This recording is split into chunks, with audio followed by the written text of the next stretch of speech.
မင်္ဂလာပါခင်ဗျာဒုတိဝဒနာရှင်ကျွန်တော်ရဲ့မိတ်ဆွေများအားလုံးပဲ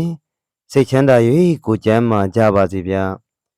အခုဗီဒီယိုလေးကတော့4ရက်6လ2025ဗုဒ္ဓဦးနေ့မနက်ပိုင်းအတွက်တကွက်ကောင်းလေးကိုတင်ပြပေးတော့မှာဖြစ်ပါတယ်ကျွန်တော်ရဲ့ဗီဒီယိုလေးမှာလက်မလေးတွေနှိပ်ကွန်မန့်လေးတွေမှန်တွားပေးပြီးတော့ကူညီအားပေးခဲ့လို့ရပါတယ်ခင်ဗျာ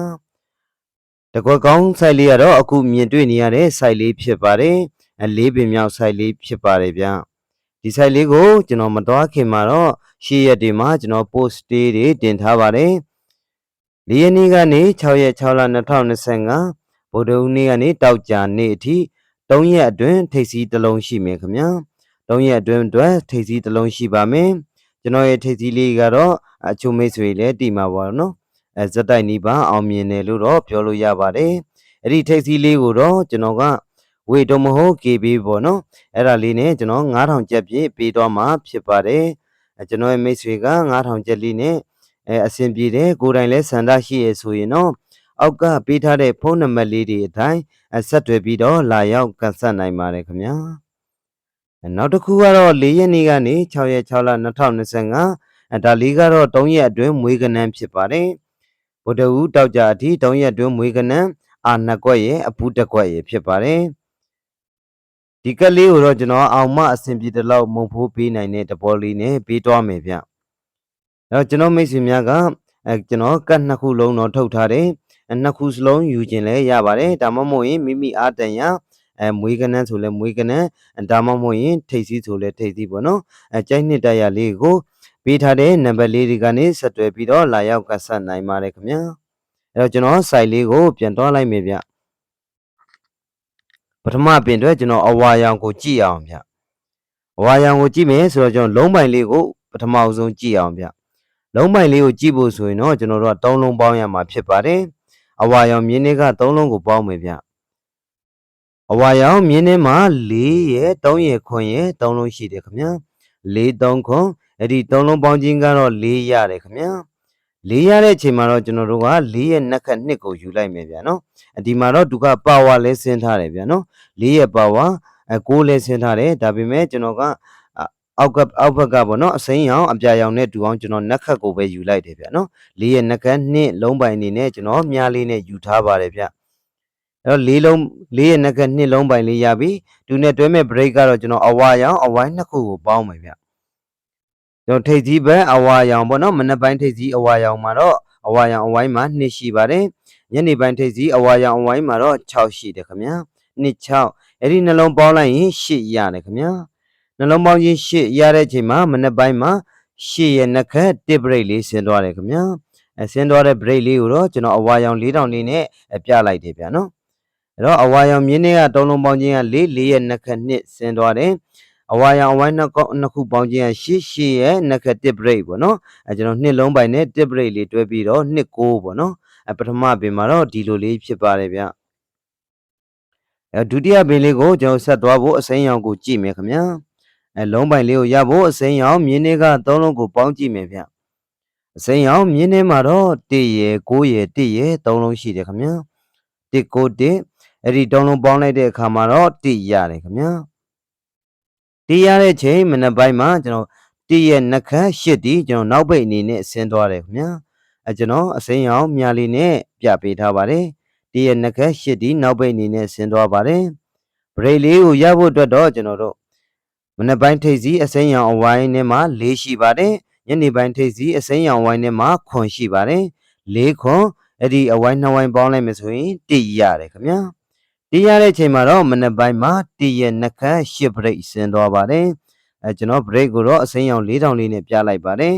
အဲ့တော့အစောကရတဲ့8လုံးပိုင်နဲ့ကျွန်တော်တို့8 break လေးနဲ့တွဲပြီးမှကျွန်တော်3ည8ပေါ့နော်ဒုတိယပင်အစိမ်းရောင်မှာတော့8လုံးပိုင်နဲ့ကျွန်တော်8 break လေးတွဲပြီးမှကျွန်တော်3ည8ဆိုပြီးမှဒုတိယပင်လေးကတော့ဒီလိုလေးဖြစ်ပါတယ်ဗျတတိယပင်တော့ကျွန်တော်အပြာရောင်ကိုကြည့်မယ်ဗျာလုံးပိုင်လေးကိုရဖို့အပြာရောင်မြင်းလေးကိုပေါင်းမှာဖြစ်ပါတယ်အပြာရောင်မြင်းထဲမှာတော့1ရဲ့9ရဲ့3ရဲ့3လုံးရှိတယ်ခင်ဗျာ1 9 3အဲ့ဒီ3လုံးကိုပေါင်းလိုက်တဲ့အခါမှာတော့3ရတယ်ခင်ဗျာ3ရတဲ့ချိန်မှာကျွန်တော်မနက်ပိုင်းမှာ3ရဲ့နှက်ခတ်5ဒီ နောက်ပိတ်အနေနဲ့ပဲဆင်းသွားပါတယ်ကျွန်တော်ငါးကိုပေါ့နော်ကျွန်တော်အပြရောင်များလေးနဲ့ပြထားတယ်ဗျအပြရောင်များအမြင့်တွေက3လုံးပေါင်းခြင်းက3ရတယ်3ရဲ့နှစ်ခက်5တီနောက်ပိတ်အနေနဲ့ဆင်းသွားပေးတယ်ဗျသူနဲ့တွဲမဲ့ break လေးကိုရဖို့ကျွန်တော်အပြရောင်အဝိုင်းနှစ်ခုကြည့်မယ်ဗျမနက်ပိုင်းထိပ်စီးအပြရောင်အဝိုင်းမှာ1ရှိပါတယ်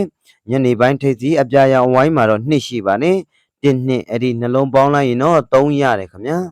3ရတဲ့အချိန်မှာကျွန်တော်မနက်ပိုင်းမှာ3ရဲ့နှစ်ခက်5 break လေးဆင်းသွားတာဖြစ်ပါတယ်အစောကရတဲ့5လုံးပိုင်းနဲ့ကျွန်တော်တို့5 break လေးတွဲပြီးမှ3ည5ဆိုပြီးမှတတိယပင်ဒီလိုလေးတော့ဖြစ်ပါတယ်ဗျာတတိယပင်မှာတော့ကျွန်တော်တို့3ည5ပါဝါလေးဖြစ်ပါတယ်အဲ့တော့ကျွန်တော်ဗုဒ္ဓဦးနေ့အတွက်ကန်ဆန်းရမယ့် site လေးကတော့4ပင်မြောက်ဖြစ်ပါတယ်4ပင်မြောက်ကျွန်တော်အနီရောင်ကိုကြည့်မယ်ဗျအဲ့တော့ကျွန်တော်လုံးပိုင်ကိုဥစွာကြည့်မယ်ပေါ့ဗျာနော်လုံးပိုင်ရဖို့အတွက်အနီရောင်မြင်းတွေက3လုံးကိုပေါင်းမယ်ဗျအနီရောင်မြင်းတွေမှာတော့2ရဲ့6ရဲ့1ရဲ့3လုံးရှိတယ်ခင်ဗျာ2 6 1အဲ့ဒီ3လုံးကိုပေါင်းလိုက်တဲ့အခါမှာတော့ကျွန်တော်9ရတယ်ခင်ဗျာ9ရတယ်ဆိုတော့အဝါရောင်အစိမ်းရောင်အပြာရောင်လုံးဆက်ပြီးမယ်ဆိုရင်ကျွန်တော်အနီရောင်လေးက9ရဲ့နှစ်ခက်6လုံးပိုင်ဖြစ်ပါတယ်9ရဲ့နှစ်ခက်6လုံးပိုင်ဖြစ်ပါတယ်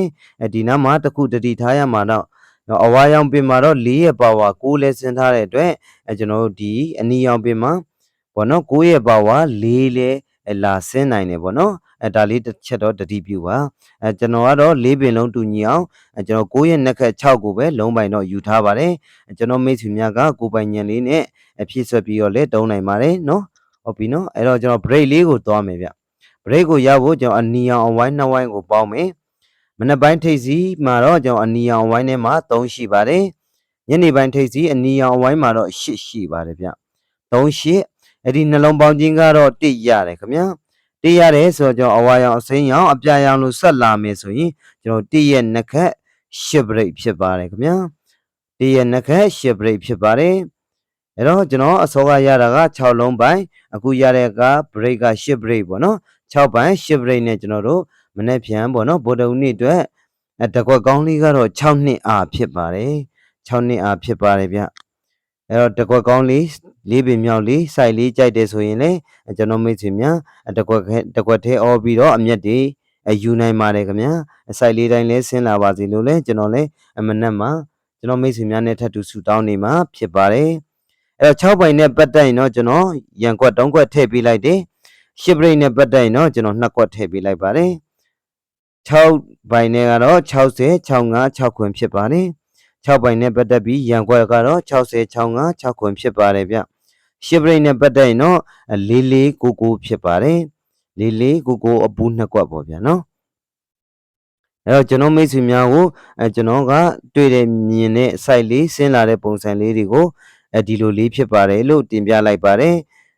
ပေါက်ကနန်လေးဖြစ်ဖို့လည်းရည်ရွယ်ပြီးတော့တင်တာပေါ့ဗျာနော်အဲ့တော့အကြောင်းတိုက်ဆိုင် site လေးတိုင်းလေးဆင်းလာမယ်ကျွန်တော်မိတ်ဆွေများနဲ့ကျွန်တော်ရဲ့ကန်ကလည်းမနေ့ပြန်ဗုဒ္ဓဦးနေ့မှာကန်နေကောင်းနေမယ်ဆိုရင်ဒီ site လေးတိုင်းတကွက်ကောင်း6နှစ်လေးမိပါစေရကြပါစေလို့ကျွန်တော်ဆန္ဒပြုရင်းနေပဲကျွန်တော်ရဲ့ဗီဒီယိုလေးကိုဒီမှာကျွန်တော်ရန်နာပါတယ်အားလုံးကိုကျေးဇူးအများကြီးတင်ပါတယ်ဗျာ